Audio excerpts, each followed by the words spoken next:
കാരണം ഈ പെൺകുട്ടിയെ ഉണ്ടായപ്പോൾ മുതൽ ഈ കുടുംബത്തിൽ വളരണം. ഈ കുടുംബത്തിൻ്റെ കൾച്ചർ, വാല്യൂസ്, തിങ്കിങ് എല്ലാം ഈ കുട്ടിയിൽ ഇൻബെഡഡ് ആണ്.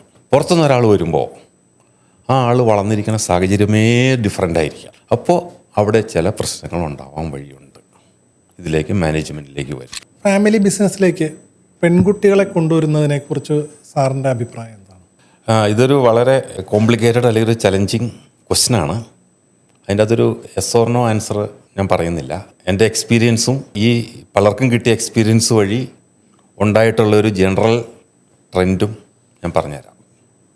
ഇതിൻ്റെ അകത്ത് ഞാൻ കുറച്ചുകൂടെ നമ്മൾ പുറകോട്ട് പോയാൽ തിങ്ക് അബൌട്ട് ഒരു എക്സാമ്പിൾ പോലെ തന്നെ എടുത്താൽ, ഇപ്പോൾ ഒരു ഫാമിലി, ഞാൻ ആദ്യം ഏതോ കേസിൽ പറഞ്ഞ മാതിരി ഒരാൾ തുടങ്ങുന്നു, വൈഫുണ്ട്, മക്കളുണ്ട്, അതിൻ്റെ അകത്തൊരു പെൺകുട്ടിയുണ്ട്. അപ്പോൾ പെൺകുട്ടിയുടെ മാരേജ് കഴിയുന്നു. ഈ ഇങ്ങനത്തെ ഒരു ക്ലോസ് ഫാമിലിയിലേക്ക് ഒരു മാരേജ് കഴിയുമ്പോൾ ഉള്ളൊരു വ്യത്യാസം. അപ്പോൾ ആൺകുട്ടിയാണെങ്കിലും പെൺകുട്ടിയാണെങ്കിലും ആൺകുട്ടിയുടെ സക്സഷനും അത് നമ്മൾ പറഞ്ഞു കഴിഞ്ഞു, അതും ഡിസ്കസ് ചെയ്യാം. പക്ഷേ ഒരു മാരേജ് കഴിയുമ്പോഴുള്ള ആ ഫാമിലിയിൽ വരുന്ന മാറ്റം എന്ന് പറയുന്നത്, അവിടെ ഒരു സെൽഫ് ഇൻട്രസ്റ്റ് ഗ്രൂപ്പ് അതിൻ്റെ അകത്ത് ഫോം ചെയ്യുകയാണ്. ഒരു സബ് ഫാമിലി അവിടെ ഫാമിലി. അപ്പോൾ ഒരു മൾട്ടിപ്പിൾ ഫാമിലി ബിസിനസ്സായിട്ടത് മാറും.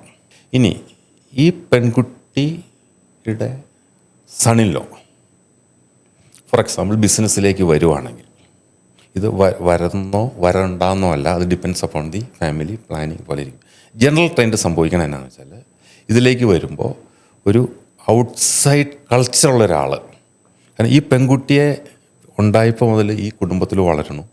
ഈ കുടുംബത്തിൻ്റെ കൾച്ചർ, വാല്യൂസ്, തിങ്കിങ് എല്ലാം ഈ കുട്ടിയിൽ ഇൻബെഡഡ് ആണ്. പുറത്തുനിന്ന് ഒരാൾ വരുമ്പോൾ ആ ആൾ വളർന്നിരിക്കുന്ന സാഹചര്യമേ ഡിഫറെൻ്റ് ആയിരിക്കാം. അപ്പോൾ അവിടെ ചില പ്രശ്നങ്ങൾ ഉണ്ടാവാൻ വഴിയുണ്ട്. ഇതിലേക്ക് മാനേജ്മെൻറ്റിലേക്ക് വരുമ്പോൾ ആ കൾച്ചർ ഡിഫറെൻറ്റ്.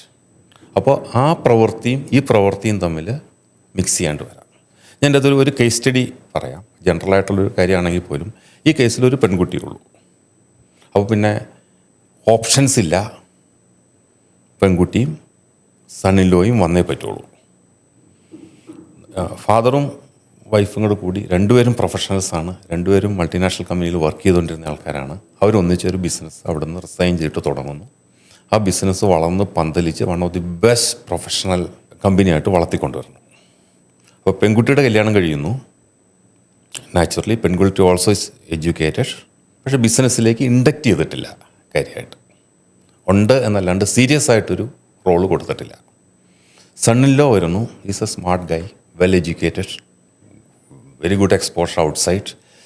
ഇതെല്ലാം കണ്ടിട്ടാണ് ഒരു സക്സഷൻ്റെ പ്രോപ്പർ ഫണ്ടമെൻ്റൽസ് കംപ്ലൈ ചെയ്യാണ്ട് ഒരു സുപ്രഭാതത്തിൽ സണ്ണിലോയെ ഇതിൻ്റെ മാനേജിങ് ഡയറക്ടർ ആക്കുന്നു. മറ്റൊരു തിയററ്റിക്കലി പറഞ്ഞ പോലെ റിട്ടയർ ചെയ്യുന്നു.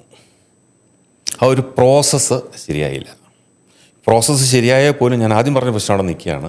വേറൊരു കൾച്ചർ, വേറൊരു സിസ്റ്റം. ഇതാണ് ഇവിടെ പറ്റിയെന്നു വെച്ചാൽ, ഈ ഒപ്പം, അതായത് ഈ ഫാമിലിയുടെ ഒപ്പം വളർന്ന company, professionals, setup, people, workers, ഇത്രയും പേരാണ് ഇവിടെ ഇതിൻ്റെ പില്ലേഴ്സായിട്ട് നിന്നത്. പുതിയൊരു ഔട്ട്ലുക്ക് വരുമ്പോൾ നമുക്കറിയാം, നമ്മൾ ഇഷ്ടംപോലെ എക്സസൈസ്, പുതിയൊരാളൊരു കസേരയിൽ പവറുമായിട്ട് വന്നിരിക്കുമ്പോൾ he will see different loop holes.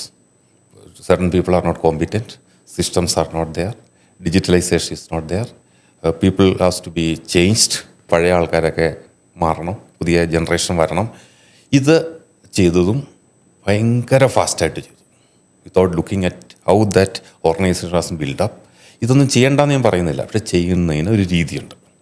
അപ്പോൾ ഞാൻ ആദ്യം പറഞ്ഞ അതോറിറ്റിയും ഓണർഷിപ്പും പൊസിഷനും plus is a well exposed person, നല്ല എക്സ്പോഷറുള്ള ഒരാളാണ്.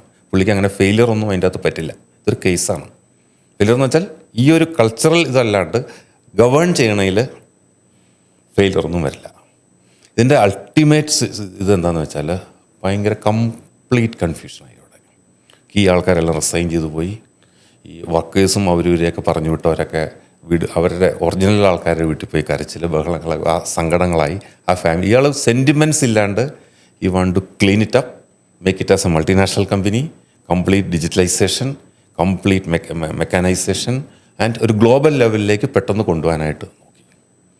അവസാനം ആ ഒരു സിറ്റുവേഷനിൽ കമ്പനിയുടെ ഓണർ എന്ത് എൻവിസേജ് ചെയ്തോ എന്ത് വിഷൻ ഇട്ടോ അതിന് നേരെ എതിരായിട്ടാണ് സംഭവിച്ചിരിക്കുന്നത്. ഇങ്ങനെയുള്ള എക്സാമ്പിൾസ് വഴി മനസ്സിലാവും എന്തുകൊണ്ടാണ് ഇങ്ങനെ ഒരു വേർഷൻ ബുക്ക് വായിച്ചാലും നമ്മൾ എവിടെ നോക്കിയാലും സക്സസ്ഫുൾ ഫാമിലി ബിസിനസ് നോക്കിയാലും ഇതിനെല്ലാവരും പോംവഴിയുണ്ട്. അതായത് പെൺകുട്ടികൾക്ക് അവകാശപ്പെട്ടത് അല്ലെങ്കിൽ അവരവരുടെ ബർത്ത് റൈറ്റ് കുറേ ഉണ്ട്, അത് ഡിനൈ ചെയ്യണമെന്നല്ല പറയുന്നത്. പക്ഷേ ബിസിനസ്സിലേക്ക് ഇങ്ങനെ കൊണ്ടുവരുമ്പോൾ ചലഞ്ചുകളുണ്ടാവാം.